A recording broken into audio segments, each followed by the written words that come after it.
부자가 하나님 나라에 들어가는 것은 낙타가 바늘길을 통과하는 것보다 어렵습니다.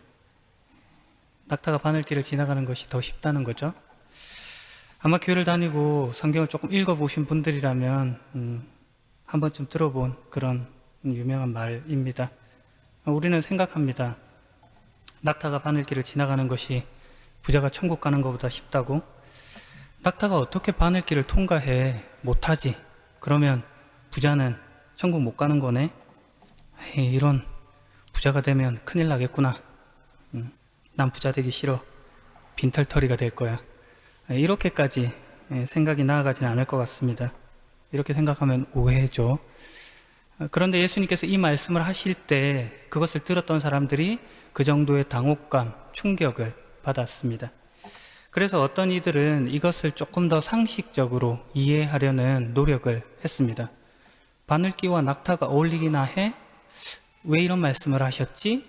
하며 혹자는 이 낙타라는 단어 카멜론이 사실은 밧줄이라는 카밀론이라는 단어를 필사 과정에서 잘못 썼다라고 주장하기 시작했습니다. 그러나 그럼에도 불구하고 이 밧줄이 바늘기에 들어가는 것조차 불가능한 일이기 때문에 그 의미에서는 다르지 않다고 봅니다. 혹자는 또 다르게 해석을 했습니다. 이 바늘기라고 하는 단어를 정말 바늘구멍이라고 생각한 것이 아니라 아주 작은 그런 쪽문, 바늘기 모양 같이 생긴 그런 쪽문을 말하는 것이다 라고 해석했습니다. 예루살렘 성에 큰 문이 있는데 밤이 되면 그 문이 닫히고, 그러나 밤늦게 혹시라도 상인이 도착하게 되면 그들을 들여보내야 되는 문이 필요했기 때문에 그 문을 열어두는 것으로 그것을 매우 작다 해서 바늘기라고 불렀다는 것입니다. 낙타가 지나가기 위해 등에 있는 짐을 내리고 무릎을 꿇리고 머리를 숙여서야만 들어올 수 있는 아주 작은 문이었다고 해석했습니다. 이렇게 해석한다면 부자가 하나님 나라에 들어가는 것은 아주 어려운 일이기는 하지만 불가능한 일은 아닙니다. 그러나 본문에서 제자들이 지금 하고 있는 반응으로 보아 그 의미는 조금 다른 것 같습니다. 제자들은 매우 당황해했고 놀라며 서로 말했습니다. 그러면 과연 구원은 누가 받을 수 있는가? 제자들이 이렇게 말한 이유는 그 당시 부라고 하는 것이 하나님에 의한 축복의 상징으로 여겨졌기 때문입니다. 이스라엘 백성들은 아브라함이나 욥, 솔로몬을 하나님으로부터 축복을 받은 부의 어떤 표상, 그런 것으로 여겼습니다. 이러한 개념들이 유대인들 사이에 가득 자리 잡고 있었기 때문에 여지없이 부는 하나님께로부터 온다 하는 생각이 있었던 것입니다. 그러므로 부자는 하나님께로부터 축복받은 자, 그가 축복을 받았다면 그는 선한 자라는 생각이 이미 머릿속에 가득 들어와 있는 것입니다. 반대로 생각해보면 만약 그가 가난하다고 한다면 그는 악한 자라는 그런 뜻도 되는 말인 겁니다. 제자들이 이런 생각에 휩싸여 있기 때문에 예수님께서 이걸 깨뜨리십니다. 오늘 우리가 시작한 말, 부자가 하나님 나라에 들어가는 것보다 낙타가 바늘길을 지나가는 것보다 더 쉬울 것이다 라는 말로 말입니다. 이 유명한 말이 들어있는 오늘 본문의 시작은 한 사람이 예수님께 나와 무릎을 꿇고 질문을 하는 것으로 시작됩니다. 선하신 선생님, 영원한 생명을 상속받으려면 무엇을 해야 합니까? 이 사람은 마태복음 19장에 의하면 청년으로 소개되어 있고 누가복음 18장의 이야기로 보면 그는 관원이었고 그리고 부자였다라고 설명하고 있습니다.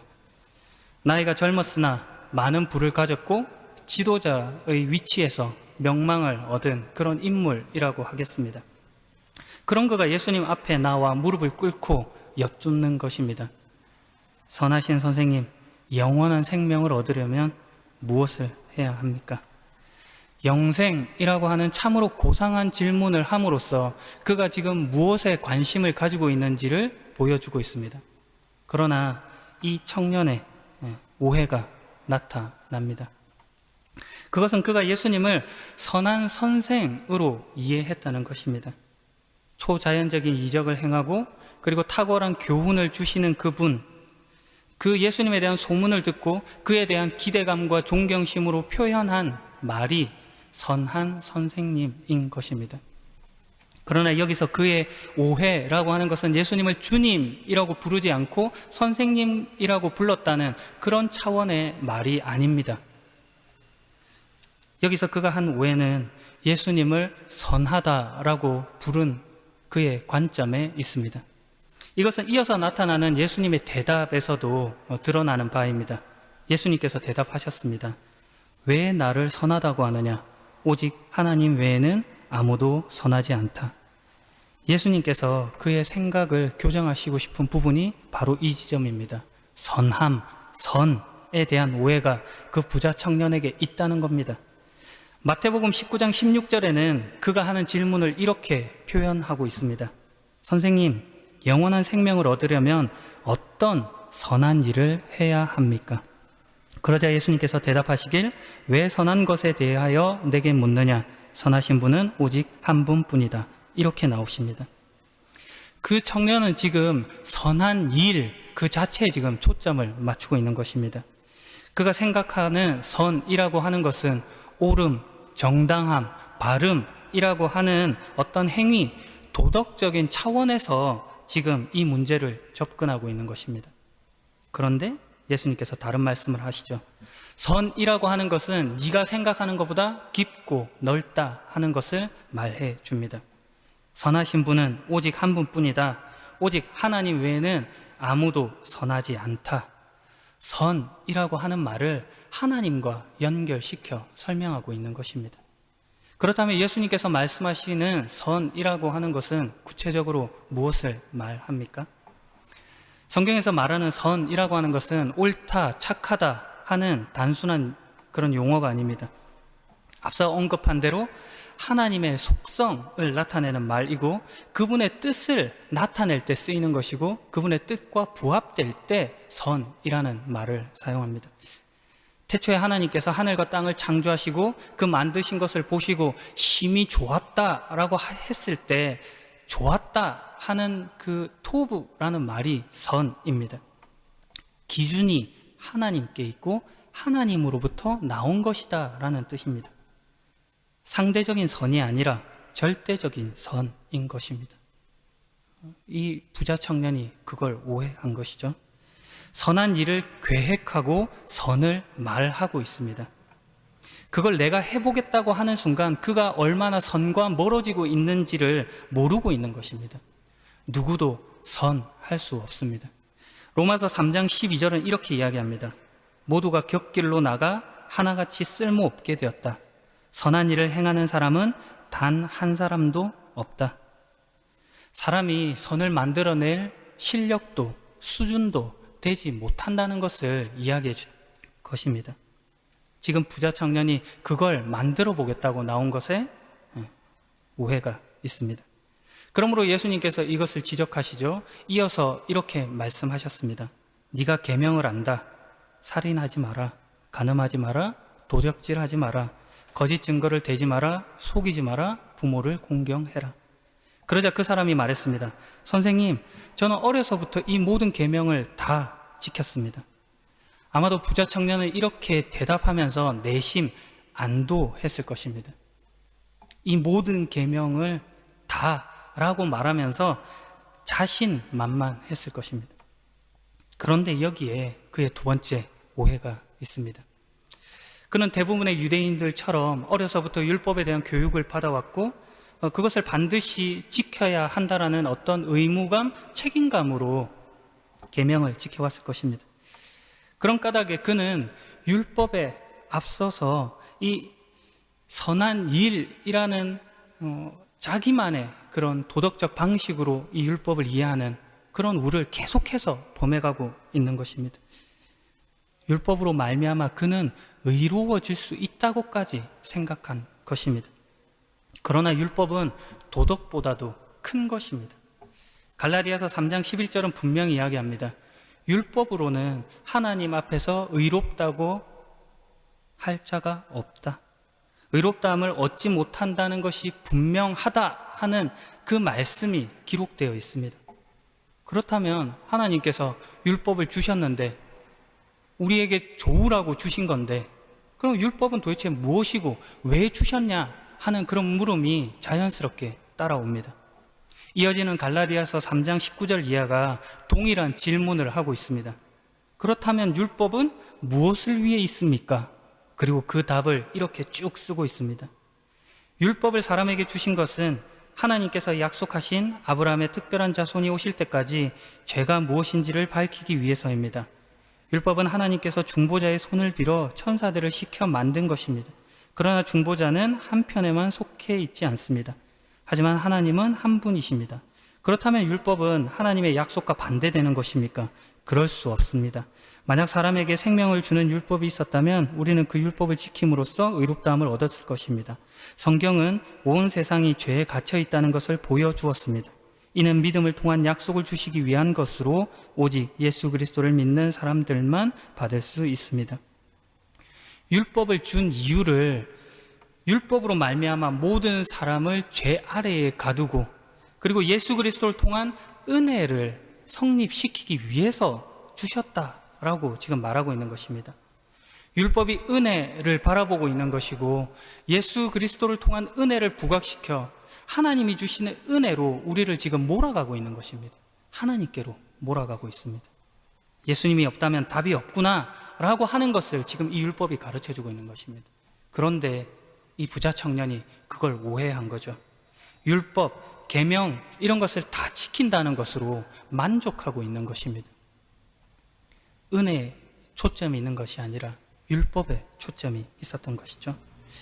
율법과 선행으로 영생, 구원의 관계성을 설명할 수 있다고 착각한 것입니다.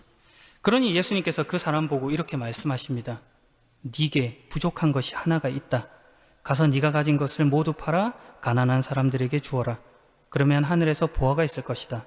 그리고 와서 나를 따라라. 이 말씀을 듣고 그 사람은 매우 슬퍼하며 떠나갔습니다. 왜냐하면 그것은 그 사람이 많은 재물을 가지고 있었기 때문입니다. 청년의 오해가 여기서도 나타났습니다. 예수님께서 지금까지 청년에게 일관되게 해오셨던 말씀을 청년은 오해하고 있는 것입니다. 청년이 지금 그 말씀을 들었을 때의 포인트, 그 초점이라고 하는 것은 네 재산을 팔아라 하는 것에 있었습니다. 그러나 예수님은 다른 말씀에 초점이 있습니다. 하늘에 보화가 있다.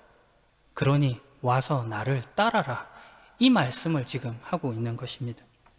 부자 청년이 그렇게 못하죠. 왜냐하면 그 청년에게 부라고 하는 것은 자기 의를 증명하는 수단이기 때문에 그렇습니다. 그가 부자인 까닭에 예수님 앞에 나와서 영생에 대해서 물을 수 있는 자격을 가졌다고 생각을 했고 그리고 계명을 지킬 수 있는 힘이 있다라고 오해한 것입니다. 모든 가치의 판단과 목적, 근거가 하나님이 아니라 자기 자신에게 있었던 것입니다. 그러니 그가 매우 슬퍼하며 떠나갑니다. 오늘 본문의 부자 청년 이야기 바로 앞에는 공간복음에 등장하는 이 부자 이야기 모두에 어린아이를 기쁘게 맞아주시는 예수님 이야기가 나타납니다. 예수님이 제자들에게 이렇게 말씀하셨습니다. 어린아이들이 내게로 오게 놔두어라. 그들을 막지 마라.